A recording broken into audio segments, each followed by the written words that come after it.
का नाम ये कंबोजलाल है, कैसा ही रंगो रूप है पैसा ही माल है।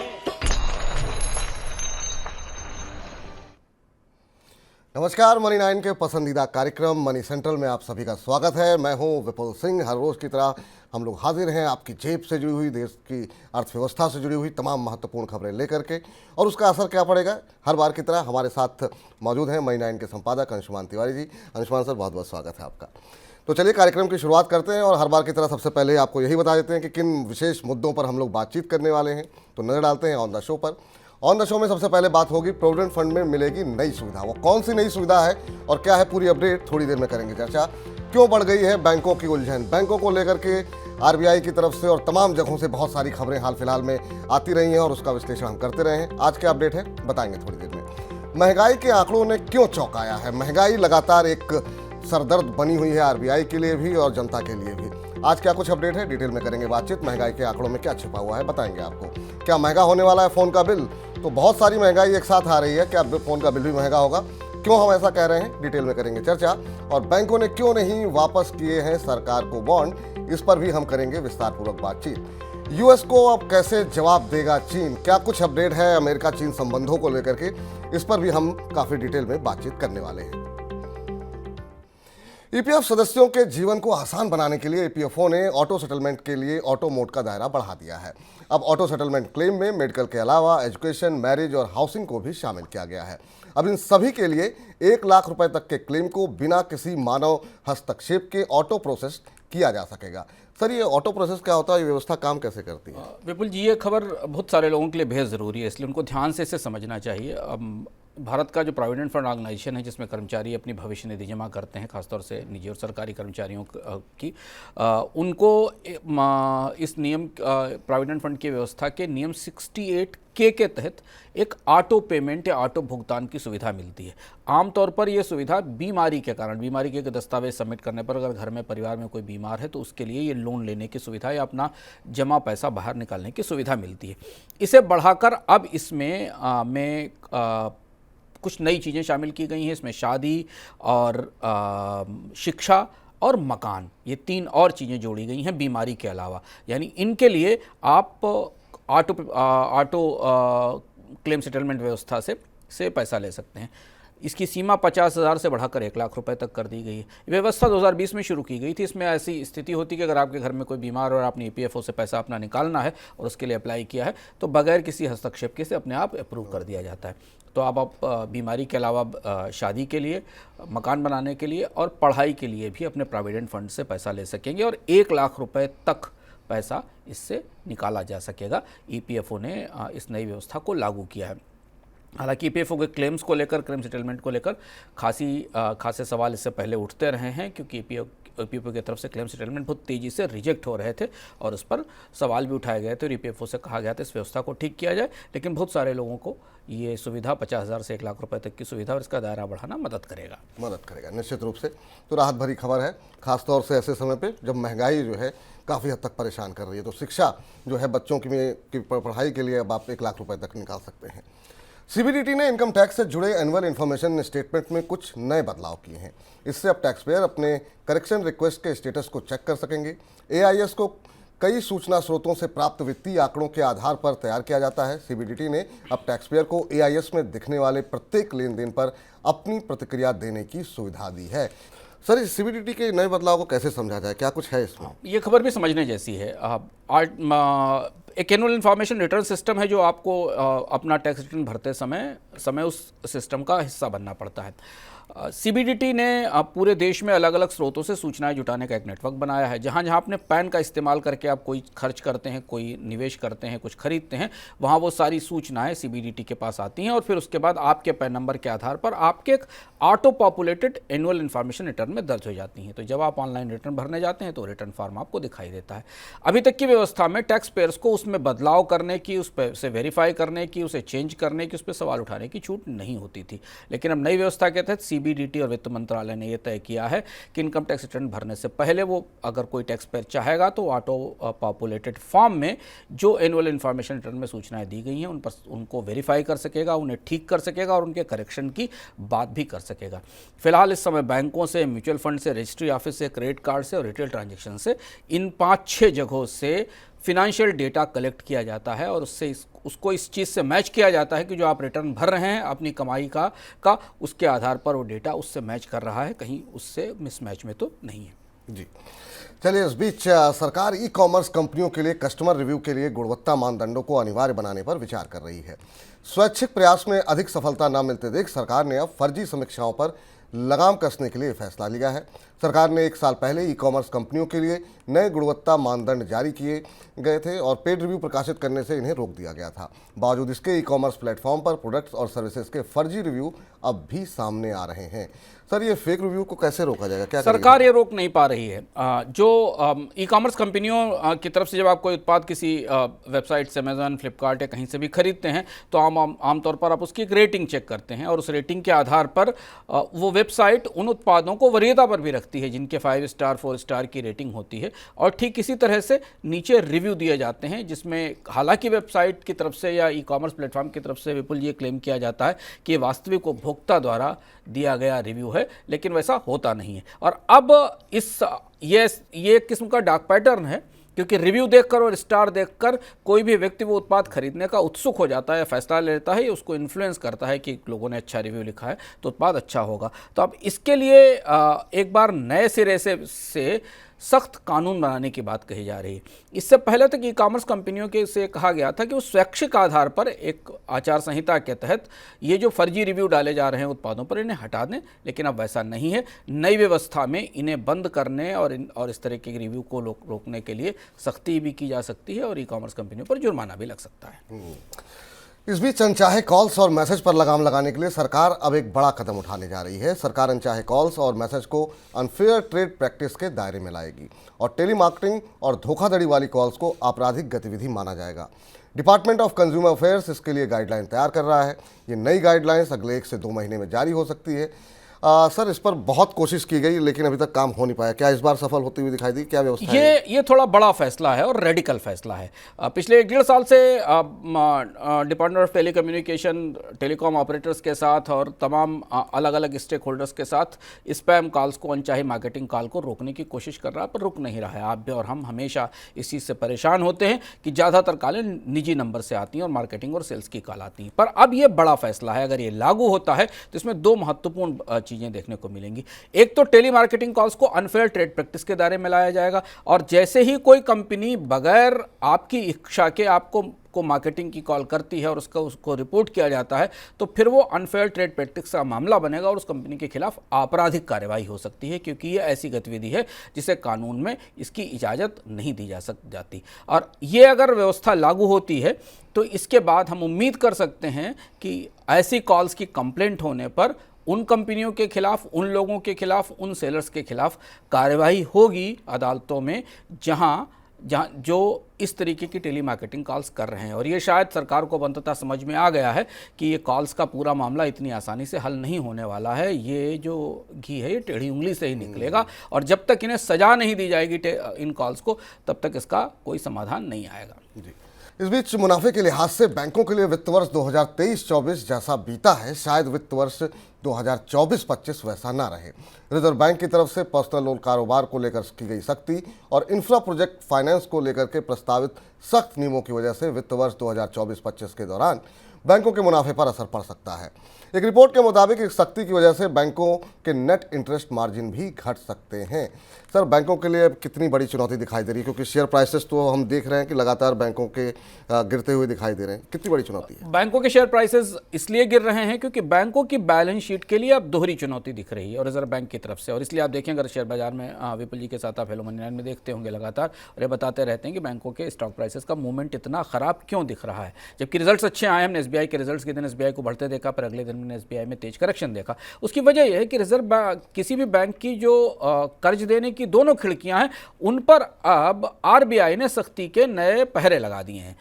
सबसे बड़ी खिड़की है रिटेल लोन की, जिस पर रिजर्व बैंक पहले से सख्ती कर चुका है कि उसके लिए ज़्यादा प्रोविजनिंग करनी होगी, अनसिक्योर्ड लोन नहीं देना होगा, क्रेडिट कार्ड्स पर कर्ज कम करना होगा, यहाँ तक कि एनबीएफसीज को जो कर्ज दिया जा रहा है उसके लिए भी सख्ती की जा रही। दूसरी तरफ प्रोजेक्ट फाइनेंसिंग, जो कि बड़ा हिस्सा है बैंकों के कर्ज का, उस पर भी नए नियम पिछले सप्ताह 2 सप्ताह पहले आरबीआई ने जारी किए हैं कि जो अंडर कंस्ट्रक्शन प्रोजेक्ट हैं उनके फेलियर की संभावना को देखते हुए अब बैंकों को अपने पास ज़्यादा प्रोविजनिंग करनी होगी। इन दोनों नियमों का मतलब है कि बैंकों को अपने पास कर्ज देने के बदले ज़्यादा पूंजी रोकनी होगी। पूंजी रोकने का मतलब है कि बैंकों के लिए उसकी कॉस्ट बढ़ना, और इसलिए अब बैंकिंग उद्योग को लेकर सारे आकलन बदलना शुरू हो गए हैं, मुनाफों को लेकर और उनके रेवेन्यूज़ को लेकर। हालांकि एनपीएस में कमी दिखाई दे रही है, लेकिन ऐसा लग रहा है कि ये जो दोनों खिड़कियां, जो सबसे बड़ी लोन की खिड़कियां हैं, इन पर रिजर्व बैंक की सख्ती के बाद बैंकों के कारोबार पर, बैंकों के क्रेडिट ऑफटेक पर असर पड़ेगा।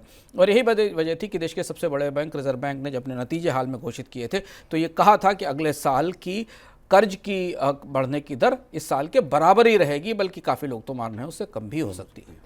लेकिन सर, ये जो चैंपियन सेक्टर्स को कहा जा रहा है ज़्यादा कर्ज दिया जाए, इसको किस तरीके से समझा जाए, और ये चैंपियन सेक्टर है क्या होते हैं? सरकारें समय समय पर इस तरीके को कोई चीज़ करती रहती हैं बैंकों से कि खास उद्योगों को, खास सेक्टर्स को लोन दिया जाए। अब फिर एक बार नई तरह की कोशिश की जा रही है जिसमें कि हर बैंक को अपने क्षेत्र में, अपने एरिया में एक उद्योग का चुनाव करना पड़ेगा जो खास उद्योग होगा, जहां निवेश की और जहां कर्ज की संभावनाएं ज़्यादा दिखाई दे रही हैं। पर हमें ये बात समझना जरूरी है विपुल जी कि जो भारत के प्रमुख बड़ी कंपनियां हैं, बड़े कॉर्पोरेट्स हैं, उनकी कर्ज पर निर्भरता कम हो रही है, उन्होंने तो कर्ज वापस करना शुरू किया है।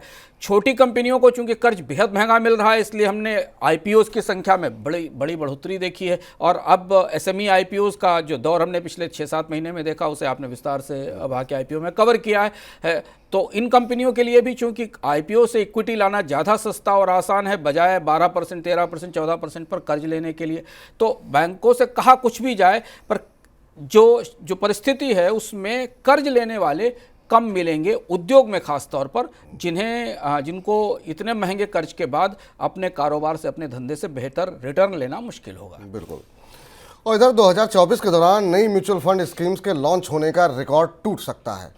2024 का अभी मई महीना ही चल रहा है और अब तक 67 नए म्यूचुअल फंड ऑफर यानी कि एनएफओ आ चुके हैं। संभावना इस बात की भी है कि इस साल भी एनएफओज का आंकड़ा आसानी से 100 के पार चला जाएगा।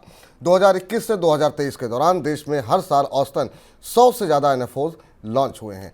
सर, आईपीओ तो आ ही रहे हैं, आपने अभी जिक्र किया, एनएफओ की भी बाढ़ आई हुई है, क्या कारण इसका मान रहे हैं, और निवेशक एनएफओ पे जाएं या फिर आईपीओ पे जाएं?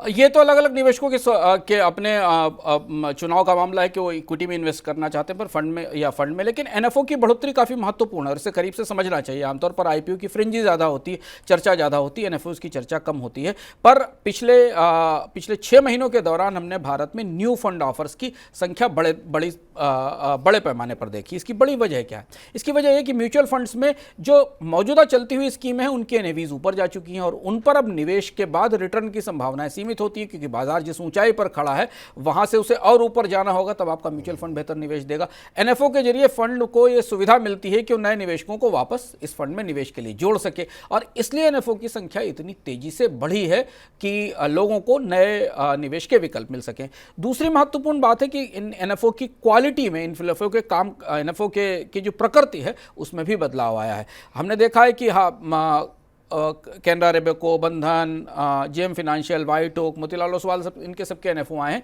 पर अब डाइवर्सिफिकेशन हो रहा है एनएफओ स्कीमों में। सेक्टोरल और थीमेटिक फंड आगे आना शुरू कर रहे हैं। अभी तक हमें मानते थे कि mid cap, large cap, small cap और इंडेक्स बेस्ड फंड्स में ज़्यादा निवेश होता था।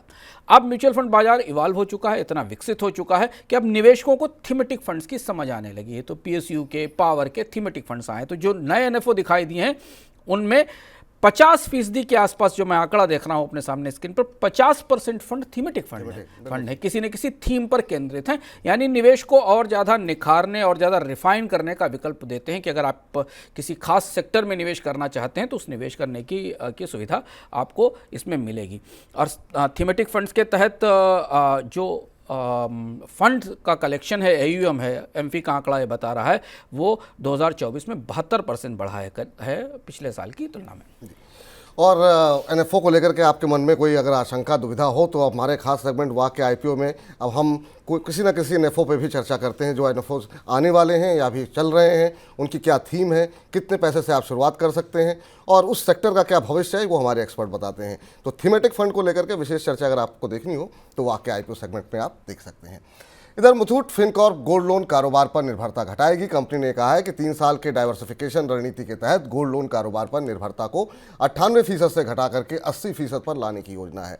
कंपनी अपनी शाखाओं के नेटवर्क का विस्तार कर रही है और एमएसएमई फाइनेंसिंग और प्रॉपर्टी के बदले लोन बिजनेस के लिए चालू वित्त वर्ष में 4000 लोगों को नियुक्त करने की भी योजना बना रही है। सर, मुथूट को अपनी ये रणनीति बदलनी क्यों पड़ी? गोल्ड लोन कंपनियों के लिए चुनौती भरा वक्त चल रहा है। आईएफएल गोल्ड पर सख्ती के बाद, गोल्ड के वैल्यूएशन को लेकर तमाम चुनौतियों के बाद और रिजर्व बैंक की तरफ से नए नियम बदलने के बाद जो प्योर गोल्ड लोन कंपनियां थी, उन्होंने अब अपने आप को बाकी फिनांस के कारोबार में आगे बढ़ाना शुरू किया। एक किस्म का संकेत हो सकता है, क्योंकि मुथूट की तरफ से ही खबर आई है कि वो गोल्ड लोन के ऊपर अपना जो फ्लैगशिप बिजनेस है, जो करीब 80 से 98% तक था प्योर जो लोन का बिजनेस था, उसे अब कम करके वो डाइवर्सिफाई करने जा रही है। इससे लगता है विपुल जी कि गोल्ड लोन का जो सुनहरा दौर था वो धीमे धीमे अब सिमट रहा है, पीछे हट रहा है। उसकी एक और वजह यह भी हो सकती है कि सोने की कीमतों में लगातार तेजी के बाद अब गोल्ड के प्लेसमेंट की प्लेज करने की संभावनाएं भी सीमित हो रही हैं। लोग गोल्ड रोक कर उसका ज़्यादा फायदा भी उठाना चाहते हैं। चलिए अब रुक कर लेते हैं आज की सबसे बड़ी खबर का।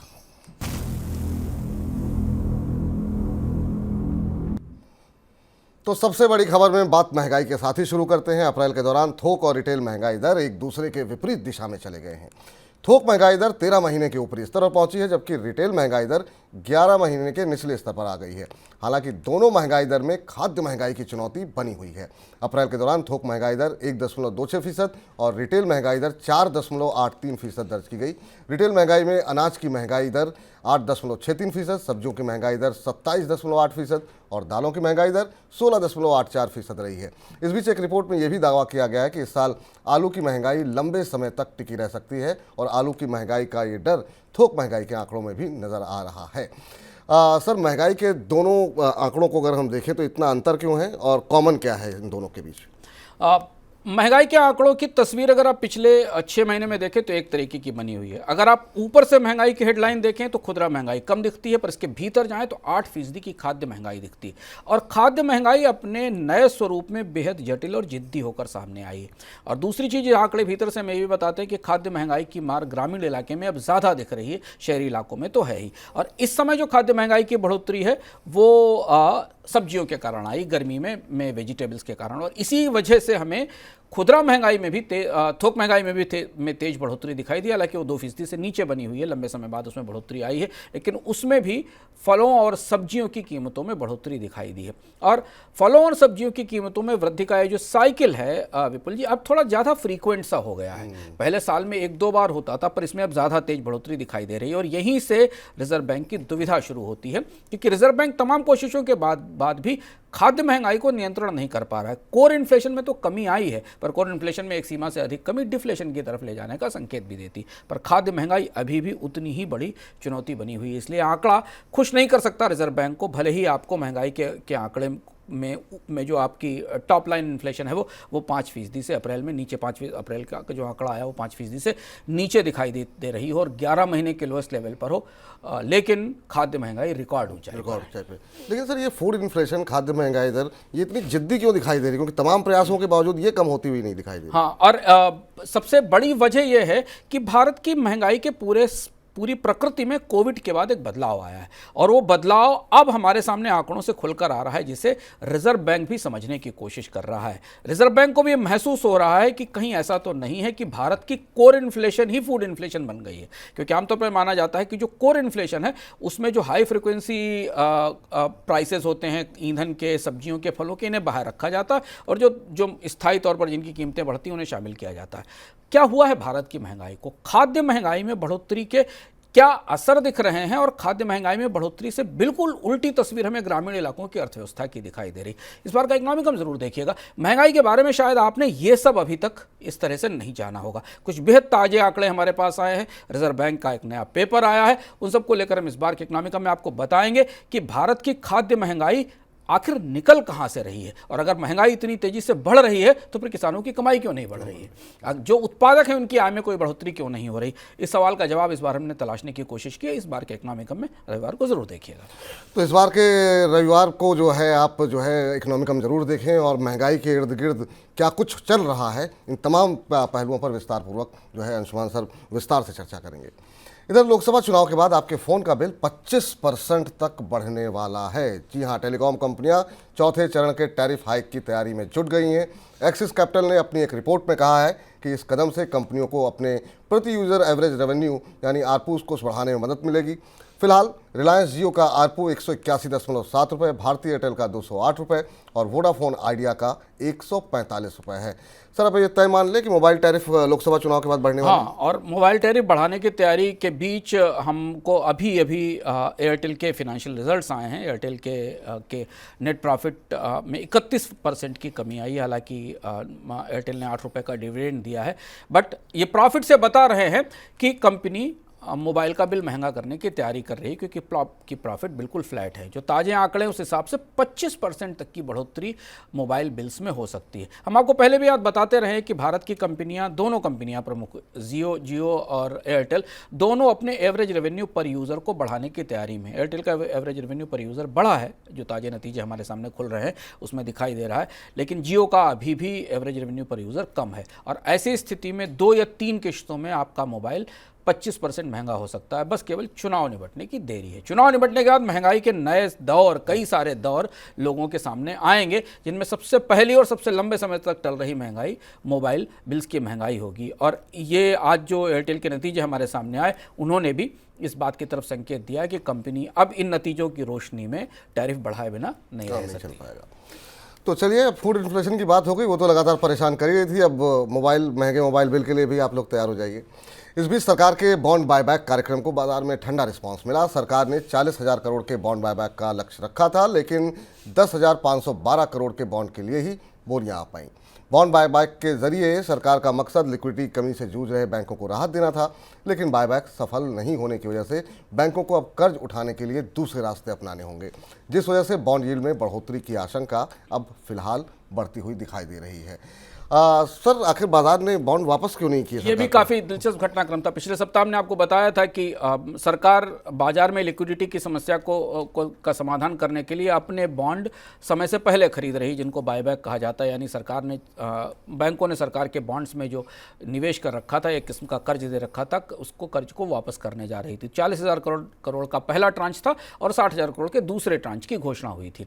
लेकिन जब ये बॉन्ड लेकर सरकार का मर्चेंट बैंकर यानी सरकार का सेलर जो रिजर्व बैंक है वो बाजार में पहुंचा, तो बैंकों ने रिजर्व बैंक को उस कीमत पर बॉन्ड बेचने में इंटरेस्ट ही नहीं दिखाया जो रिटर्न उसे दिया जा रहा था। उस बॉन्ड की वो ज़्यादा कीमत मांग रहे थे। आरबीआई यहाँ मुसीबत में और उलझन में फंस गया, क्योंकि आरबीआई को लग रहा था कि जैसे ही उसने बैंकों की इस मांग को पूरा किया, बाजार में शॉर्ट टर्म इंटरेस्ट रेट बढ़ने की संभावना और ज़्यादा दिखाई देगी। तो पहली बार ऐसा हुआ कि सरकार अपना कर्ज वापस करने के लिए को तैयार थी, बैंकों को लिक्विडिटी की मदद देने को तैयार थी, क्योंकि बैंकों के पास लिक्विडिटी का संकट है। लेकिन आरबीआई उन बॉन्ड्स के बायबैक के लिए बैंकों को, या बेचने के लिए वापस बैंकों को राजी नहीं कर सका। 40,000 करोड़ रुपए के बॉन्ड के बदले केवल 10,512.99 करोड़ रुपए की ही बोलियां आई हैं।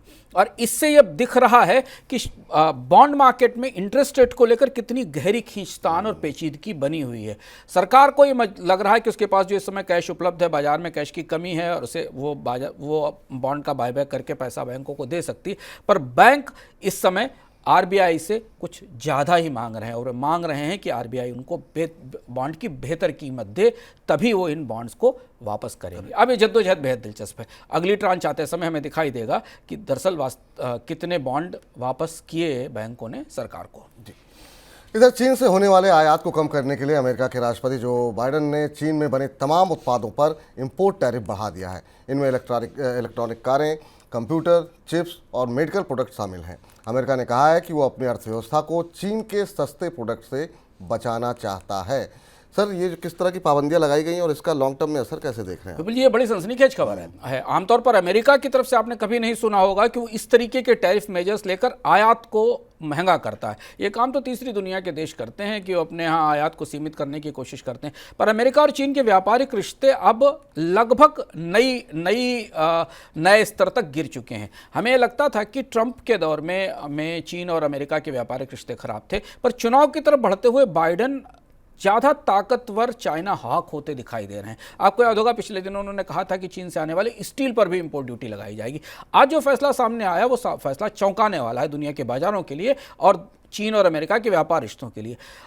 अमेरिका की सरकार ने इलेक्ट्रिक व्हीकल्स पर, चीन से आयात होने वाले इलेक्ट्रिक व्हीकल्स पर 25 से 100% तक की ड्यूटी बढ़ा दी है। इसके अलावा लिथियम बैटरीज पर 7.5 से 25% तक की ड्यूटी बढ़ा दी है। क्रिटिकल मिनरल्स पर 25% तक कर दी है और इसके अलावा सोलर सेल्स और सेमीकंडक्टर्स, इन सारी चीज़ों पर बड़ी मात्रा में इंपोर्ट ड्यूटी बढ़ाई गई है। ये एक किस्म का नया संरक्षणवाद है जिस पर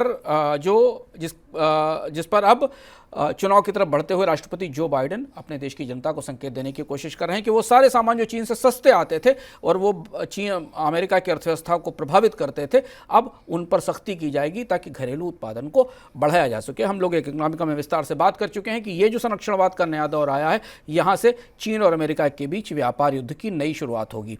आमतौर पर जब इस तरह से अमेरिका किसी खास देश को लक्ष्य करके, खासतौर से चीन को लक्ष्य करके इंपोर्ट ड्यूटीज़ बढ़ाता है तो चीन की तरफ से उसका पलटवार भी होता है। चीन की तरफ से इसी तरह से ड्यूटीज़ में बढ़ोतरी की जाती है। चाइना की तरफ से सख्त प्रतिक्रिया आई है। अब देखना होगा कि अगले 24 घंटे में, 48 घंटे में क्या चीन भी कुछ ऐसा करता है जिसमें अमेरिका से आने वाले उत्पादों पर इंपोर्ट ड्यूटी में बढ़ोतरी की जाएगी। पर फिलहाल यह खबर चीन के लिए अच्छी नहीं है क्योंकि चीन की अर्थव्यवस्था ढलान पर है, निर्यात टूटे हुए हैं। अमेरिका इन सारे सामानों का, सेमीकंडक्टर्स का, इलेक्ट्रिक व्हीकल्स का लिथियम आयन बैटरीज का सबसे बड़ा बाजार है चीन के लिए और अब चीन के निर्यातकों को इस बाजार में प्रवेश करने में दिक्कत होगी और उनके लिए इसकी लागत महंगी होगी। इसका असर अमेरिका के बाजार में महंगाई पर कितना पड़ेगा, ये आने वाले 1-2 महीनों में हमें आंकड़े दिखाई देंगे, क्योंकि जब भी आप इंपोर्ट महंगा करते हैं तो बाजार में कीमतें बढ़ती हैं। कितनी कीमतें बढ़ेंगी इन चीज़ों की, इसके बारे में हमें महंगाई के आंकड़ों से पता चलेगा। जी, और फिलहाल चीन के लिए जो है मुश्किलें जो है थमती नहीं दिखाई दे रही हैं। चलिए कुछ और महत्वपूर्ण खबरों का रुख करते हैं फटाफट झटपट में।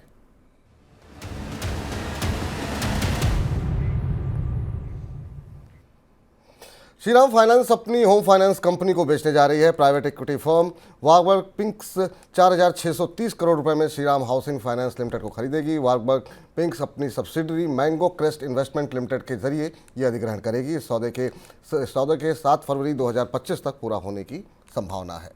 मानसून को लेकर के मौसम विभाग ने नया बयान जारी किया है। मौसम विभाग के मुताबिक दक्षिण पश्चिम मानसून 19 मई तक दक्षिण अंडमान सागर, दक्षिण पूर्व बंगाल की खाड़ी के कुछ क्षेत्रों और निकोबार द्वीप समूह में प्रवेश कर जाएगा। सामान्य तौर पर हर साल 22 मई को मानसून इस हिस्से में पहुंचता है, लेकिन इस साल उससे 3 दिन पहले ही मानसून प्रवेश करने जा रहा है। एयर इंडिया विस्तारा का विलय साल के अंत तक होने का अनुमान है। टाटा समूह की 2 एयरलाइन कंपनियों एयर इंडिया और विस्तारा की विलय प्रक्रिया के तहत उनके 7,000 से अधिक कर्मचारियों का मूल्यांकन कर लिया गया है और उनकी भूमिकाओं का निर्धारण जून में पूरा हो सकता है। एयर इंडिया और विस्तारा में कुल मिलाकर के 23,500 से अधिक कर्मचारी मौजूद हैं। सर, ये कुछ महत्वपूर्ण खबरें आपके। एयर इंडिया और विस्तारा का मर्जर महत्वपूर्ण है क्योंकि इसके कारण ही हमने पिछले 3 महीने में, 4 महीने में एयर इंडिया और विस्तारा के बीच संचालनों में तमाम तरीके की गफलत, कर्मचारियों की हड़ताल और कर्मचारियों का असंतोष देखा है। अब इसकी नई समय सीमा स्पष्ट होकर सामने आ गई और ये भी पता चला है कि 7,000 स्टाफ मेंबर्स को इंटीग्रेट किया जाएगा और इसे फास्ट ट्रैक किया जाएगा। उम्मीद कर सकते हैं कि इसके बाद विस्तारा के संचालनों को आसान बनाने में मदद मिलेगी। चलिए अंशुमान सर, आज के इस चर्चा में आप जुड़े, तमाम खबरों का विश्लेषण किया, बहुत बहुत शुक्रिया, बहुत बहुत धन्यवाद आपका। तो फिलहाल के लिए मनी सेंट्रल को यहीं पर समाप्त करते हैं, लेकिन आप लगातार मनी 9 के साथ बने रहिए। मुझे इजाज़त दीजिए, नमस्कार। ऐसे ही का तमाम ये कम वो दीवार है, कैसा ही रंगो रूप